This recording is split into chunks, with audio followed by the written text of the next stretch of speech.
வந்த நாள் முதல் இந்த நாள் வரை வானம் மாறவில்லை. பீச்சு பக்கம் போயிட்டு இருந்தாங்க. அங்கே 6 வயசுலேருந்து 80, 100 வயசு வரையிலும் நடந்து போயிட்டு இருக்காங்க. சீரியஸாக நடந்து போகிறாங்க. வேகமாக நடக்கிறாங்க, அப்புறம் மெதுவாக நடக்கிறாங்க, உட்காந்து நடக்கிறாங்க. அப்புறம் மேலே பார்த்துட்டு பார்க்குறாங்க, கீழே பார்த்துட்டு ஃப்ரெண்ட்ஸு கூட பேசிட்டு போகிறாங்க.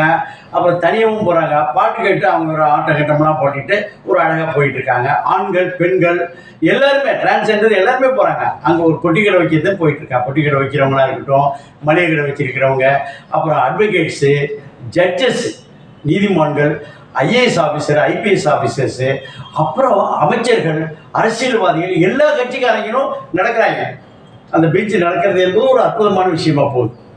இப்போ சரி, ஓகே, அது ஏதோ பண்ணுறாங்க போல இருக்குன்னு போனோம். பொழுது போல் நைட்டு போல் தூக்கம் இல்லாமல் காசை வச்சுக்கிட்டு சாப்பிட்ட சாப்பாடு செரிக்கலன்னு போனோம். கிராமத்து பக்கம் போகிறேன். அங்கேயும் சாலை ஓரங்கள்லையும் சாலைகள், வரப்பு, வாய்க்கால், களங்கள் எல்லாத்துலேயும் வந்து நடந்து போயிட்டே இருக்காங்க, நடக்கிறாங்க. சில பேர் ஓடுறாங்க, எக்ஸசைஸ் பண்ணுறாங்க, காலையில் செய்கிறாங்க.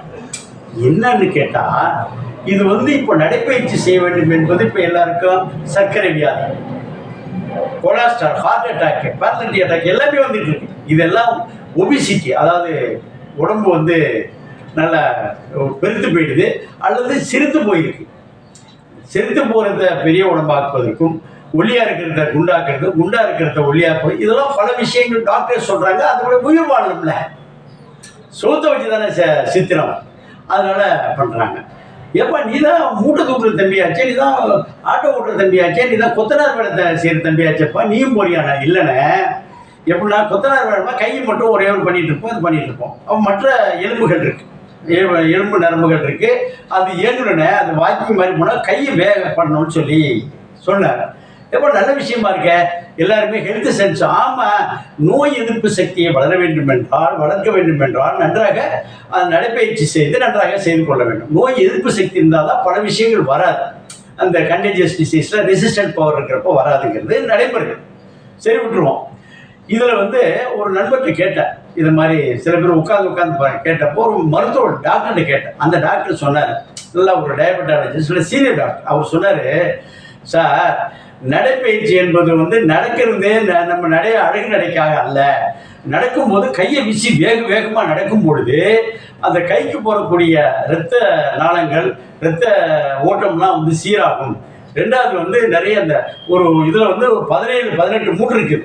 18 மூட்டு வந்து பாருங்க, ஒரு 15 மூட்டு ஓடியாந்து இதுக்குள்ள, அடுத்த ஒரு இன்னொரு மூட்டை இங்கெல்லாம் ஒரு பக்கத்துக்கு 16-17 மூட்டை, அப்புறம் 4 இதுனா 36 72 மூட்டுகள் நடந்துருது. எடுப்பு எல்லாமே மூமெண்ட் கொடுக்குறதுனால அந்த மூட்டு இடையில கூட ஒரு மூட்டு சுரப்பு திறவு மூமெண்ட் கொடுக்கறதுனால எல்லாமே சரியாகுது, தசைகளும் இறுக்கமாகிறது, அது ரிலாக்ஸ் ஆகுது. ஏதோ சில விஷயங்கள் சொன்னார்.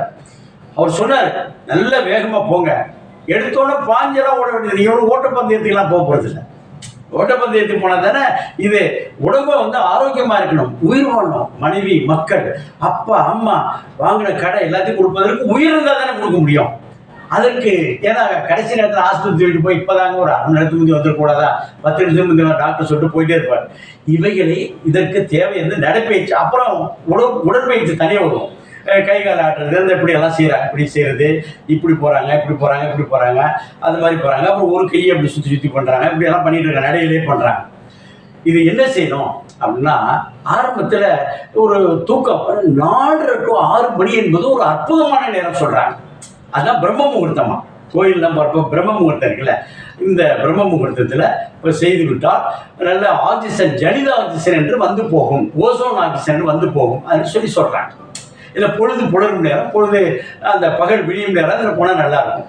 ஐயா 6 மணிக்கு எழுந்திருக்கேன், 4:30 மணிக்கு எழுந்திரு, 6 மணி 7:30 பண்ணுங்க. ஏன்னா நைட்டு சார், நான் நைட்டு என்னுடைய வேலையை நைட்டு 12-1 மணிக்கு வரலையே, 2 மணி வரையும் போகுது சார், நான் இப்படி எழுந்திரிக்க முடியாது. அதற்கு தகுந்தாற்போல் வைத்துக்கொள்ள வேண்டும். இதான் இது ஒரு நடைமுறை. அப்போ நடக்கிறப்போ ஒரு இழப்பு வருதுன்னு வச்சுங்க, மூச்சு வாங்குறது ஒரு பக்கம், ஒரு எக்ஸசைஸ் வரது, கொஞ்சம் உட்காந்து ரெஸ்ட் எடுத்துட்டு இருந்தாலும் போகும்போது, இப்போ என்ன இப்போவே 15 கிலோமீட்டர் போகணுமா என்ன, ஒன்று தேவை. அதனால் என்ன செய்யணும், ஒரு 3 கிலோமீட்டர் ஸ்பீடில் நடக்கிற போது ஒரு 2-3 கிலோமீட்டர் ஸ்பீடில் நடந்து போனீங்கன்னா இதாக இருக்கும். அப்புறம் 4 கிலோமீட்டர், 5 கிலோமீட்டர், ஒரு 6 கிலோமீட்டர் வரை மேக்ஸிமம் நடந்து ஒரு 1/2 மணி நேரம், அதிகபட்சம் 1 மணி நேரம் பண்ணால் ரொம்ப நல்லது. இது செய்யணும்னு சொல்லியாச்சு. அசந்து போகுதுன்னா ஒன்றா நீங்கள் நடைப்பயிற்சி முடித்ததுக்கு பிறகு உடம்பெல்லாம் வலிக்குதுன்னு வச்சீங்க, அது தவறு. அப்போ தப்பிதமாக நம்ம உடம்போட சக்திக்கு மீறி செய்கிறோம். உடம்பு வந்து எப்படி எக்ஸ்பிரஸ் பண்ணுவோம், அழுக வலியை காட்டும். இதுதான் நடைமுறை.